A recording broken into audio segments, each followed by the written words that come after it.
You're good enough for dog food. Come on, say bow. I never thought I'd be subjected to such humiliation. Although our marriage is still fresh, I've tried to comply with this woman's demands in my own way. But it seems all for naught. She might be an alien or something. That explains everything. I don't know the language aliens speak, but I no longer wish to talk to her. My name is Allison. I'm a 32-year-old office worker. Perhaps influenced by my game-loving older brother, I've been fond of games since childhood, especially role-playing games that immerse me in unreal worlds.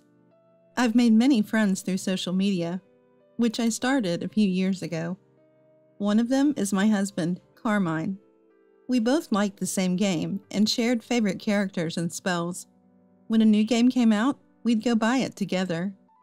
After years of such companionship, we became conscious of each other and decided to get married. Carmine's parents are Stanley, who is often away on solo assignments, and Bianca, a housewife. Stanley, due to his busy work, comes home only a few times a year. Carmine's grandmother, Stanley's mother, also lives with them but has been suffering from Alzheimer's for a few years now, and recently, her hearing has declined, making conversation difficult. Grandma got forgetful all of a sudden when Dad went on his solo assignments. It must have been quite a shock, he said. Bianca takes care of the grandmother-in-law. Since Carmine lived alone early on, his parents-in-law's home is just Bianca and the grandmother-in-law. I wondered if I would have to take care of a stranger who wasn't even my parent someday. However, both parents-in-law are healthy, and it seems that the opportunity is still far off. I was completely at ease. Until that one phone call. One day, it was my day off, and after finishing all the housework I had accumulated, I was playing my favorite game. Then, an unfamiliar sound rang out in my room. What's that sound again? Oh, a ringtone. I rarely get calls, so I forgot my own ringtone. Seeing the displayed name, I tensed up a bit. A call from Bianca? It was the first time I got a call from my mother-in-law, Bianca, and though nervous, I thought something might have happened, so I hurriedly answered. Hello? You're late. It's common sense for a working adult to answer promptly when a superior calls.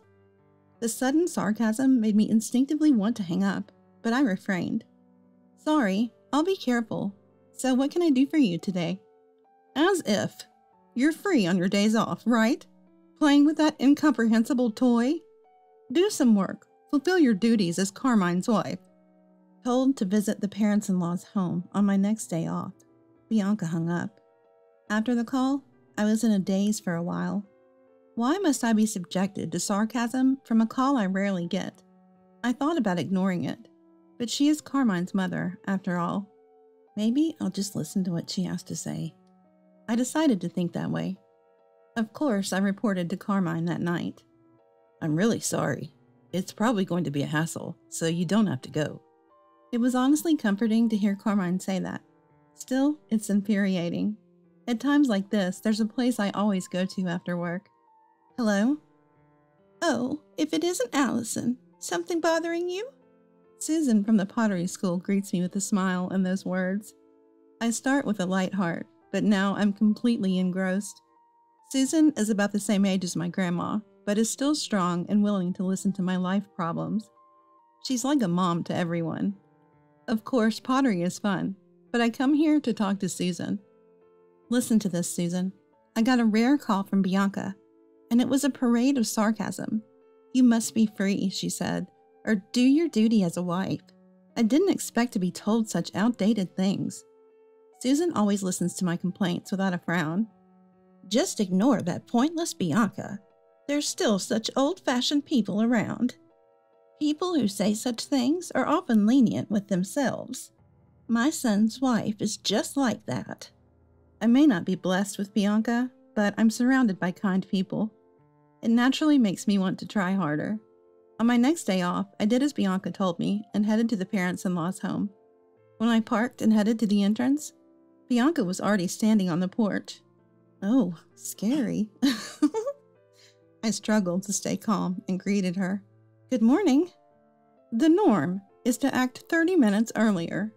Don't keep your superiors waiting. She said that, and though I had just arrived, I already wanted to leave. I can understand this for work, but why must I be scolded for her inexplicable convenience? And a 30-minute early visit can be inconvenient for the other party, which I don't want to do. No, but it's still 10 minutes early. As I tried to answer, I was shouted at. Don't talk back. Am I in the military or something? I looked up, resigned. I will never open my heart to this person again, no matter what happens. And I will never take care of her in her old age. Even if offered a large sum of money, I refuse. Really, you're late for the appointment. Well, I'm off now. Bianca said this and was about to leave, so I stopped her.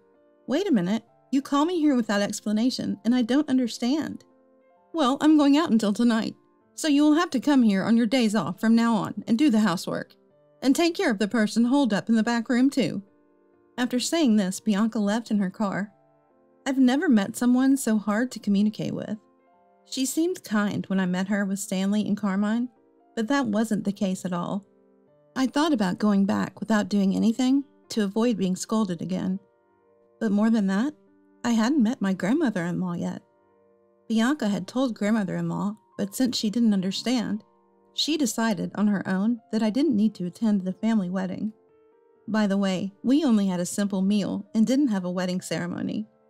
Later, Carmine and I were supposed to greet her together, but our days off didn't match, and embarrassingly, we never made it.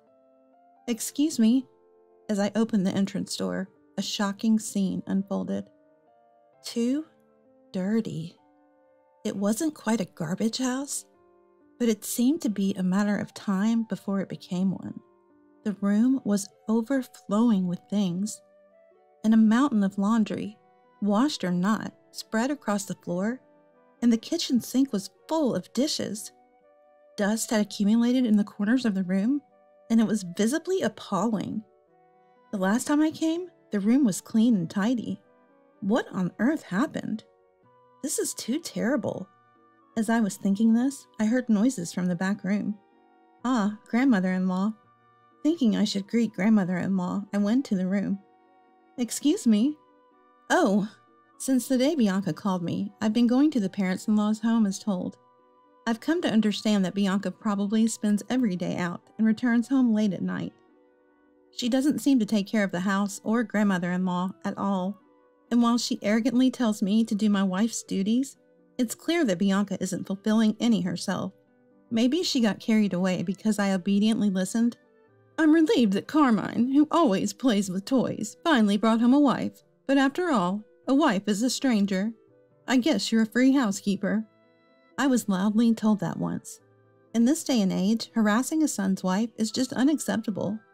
Of course, I reported all of Bianca's actions to Carmine, who kept apologizing every time he heard about them. You don't have to go to that house anymore. That's what Carmine told me. He even said he would complain to Bianca himself, but I told him to wait because I had a plan. I continued to visit the parents-in-law's home because I was worried about grandmother-in-law. When Carmine saw that grandmother-in-law and I got along well, he was very pleased. After a few months of those days, while I was cleaning the parents-in-law's home as usual, Bianca said, "There's a memorial service at the end of this month, and people will gather, but make sure you don't say anything unnecessary, okay?" I smiled and replied, "Of course, Bianca." Bianca seemed not to be completely satisfied with my obedient self. The memorial service was for Carmine's grandfather, the grandfather-in-law's death anniversary. He had already passed away by the time I married Carmine, but he was said to be a gentle and kind person. He got along very well with grandmother-in-law, and they used to travel together. Carmine told me they always held hands when they were out. Grandfather-in-law died of cancer, and grandmother-in-law took devoted care of him. But the parents-in-law did not help at all.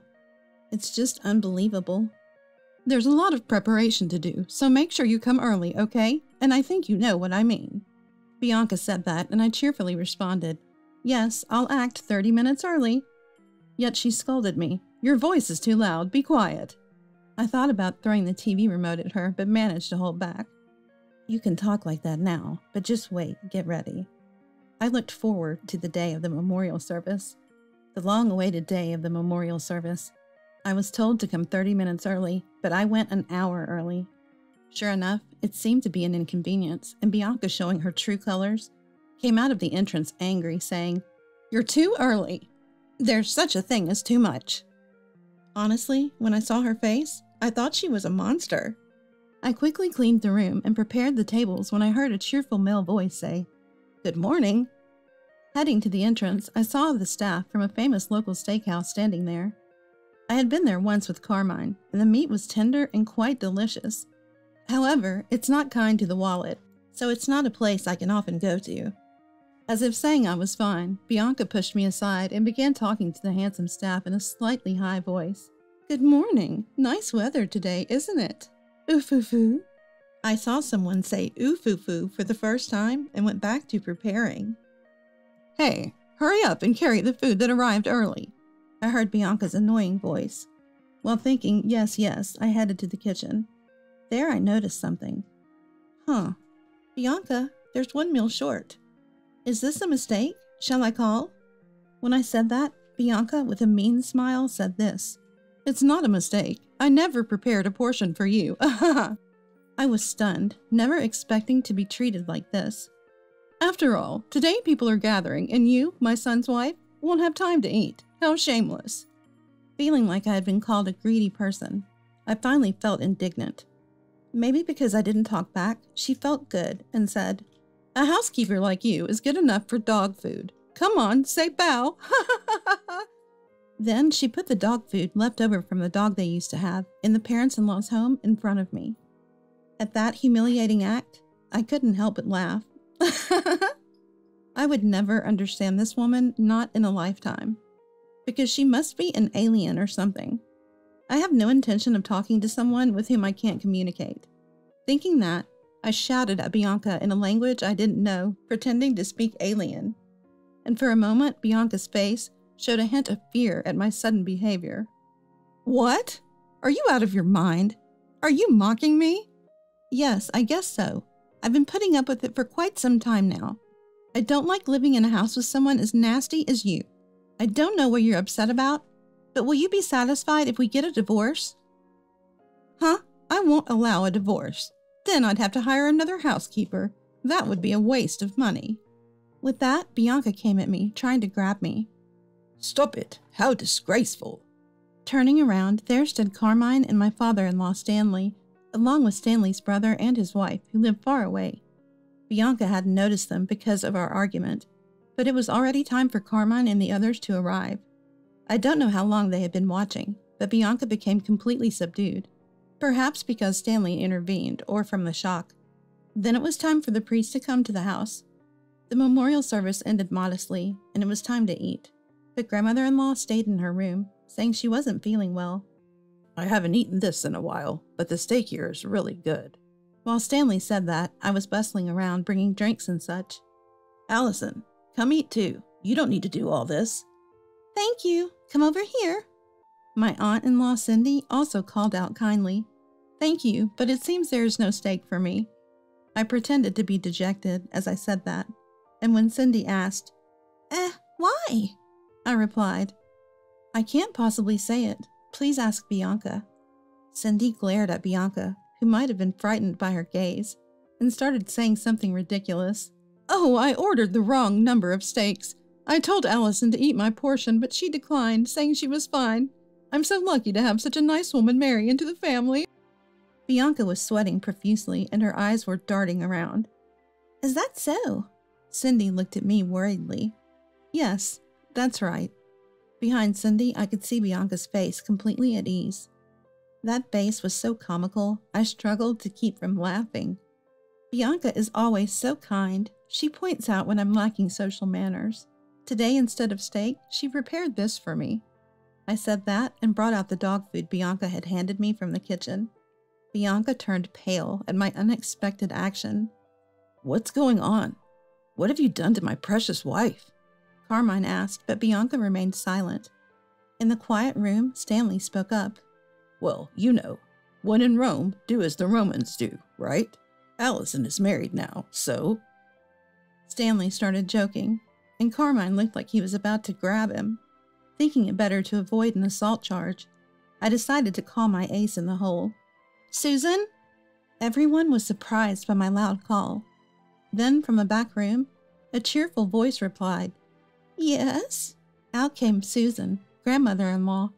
It turns out she's the Susan from pottery school. The day Bianca first called me over, we were both shocked to see each other.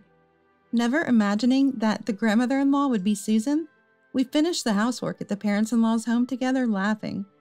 The parents-in-law's home is a two-family house, and Susan's living space was very tidy. It was obvious that she wasn't sick, but Bianca never suspected. Since Bianca returned home late at night, we went out to eat and for walks. I enjoyed the time spent with my beloved Susan, which is why I was happy to visit the parents-in-law's home. Susan had made me promise not to tell the in-laws about our relationship. I was angry at Bianca's unreasonable words, but knowing it would end someday, I could bear it. Susan didn't attend the memorial service because she didn't want to see the parents-in-law's faces. Susan always prayed for grandfather-in-law's happiness after his death. Why, Mom, don't you have Alzheimer's?" Stanley asked, puzzled. "That's just something this woman misunderstood on her own." With that, Bianca, who had been shrinking herself, was glared at.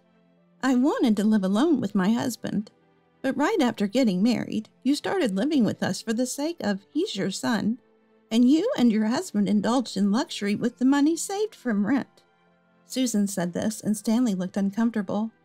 "I thought I'd be free when your transfer was decided, but then this woman said she would stay here, and it was the worst. I couldn't even talk about kicking her out because you were never home. And I pretended to be hard of hearing because I didn't want to talk to you. And then you just assumed I had Alzheimer's. It's laughable." Bianca's face turned bright red. "What I couldn't forgive the most was being treated as absent from the grandchildren's celebrations. Well, I was very happy when I found out Allison, whom I'd get along with, was the spouse of my grandchildren." Susan said that and smiled at me. Bianca, not finding this amusing, suddenly started. "I'm sorry. Allison was always so cold to me. I was frustrated, and that's why I did such a prank today. I truly regret it. But if Allison had been kinder from the start, then I wouldn't have been too—" I had no intention of playing along with such a charade. "All the precious words you've given me up until now, Bianca, I thought I'd listen to them at home, too." I said that and pulled out a voice recorder I had hidden in my pocket. With each playback, Bianca's face grew paler, and the faces around us grew more severe. Susan and I had planned to expose everything on this day when the relatives gathered, regardless of the steak incident. After listening, Cindy started to laugh. "You talk about social common sense, but you've never worked a day in your life." Apparently, Bianca had never worked and had lived a life of leisure. After the children grew up, Bianca began to go out more, causing constant arguments with Stanley. Stanley himself was apparently a habitual adulterer who returned home late every night, participating in school events for the sake of public image, but otherwise maintaining a fake relationship, as I had heard from Carmine. Carmine also hated it and left home as soon as he graduated from high school. "That's why, pack your bags and leave right now. This is the precious home of my deceased husband and me. I will never allow you to return, and you too." Susan said this and glared at Stanley. "You have another woman out there, don't you? Do as you please, trash son. I'm cutting ties with you." Stanley left the house as if fleeing, perhaps hit too close to home. "And Carmine, I know you're busy with work, but come and visit once in a while. I understand if you don't want to, given such foolish parents." Susan said this to Carmine with a slightly sad look. Then we're heading home. As Carmine and I left the house, Bianca, looking furious, chased after me. "Wait, clear up this misunderstanding. If I'm thrown out of here, I'll be in trouble." I thought if that was the case, she shouldn't have harassed me to begin with, but it's too late for her words now. "I don't understand. Why don't you work? You seem to have a great understanding of how to be a respectful member of society," I said sarcastically and got into the car. She was shouting something outside, but I didn't care. She might as well regret the life she's led as she pleases.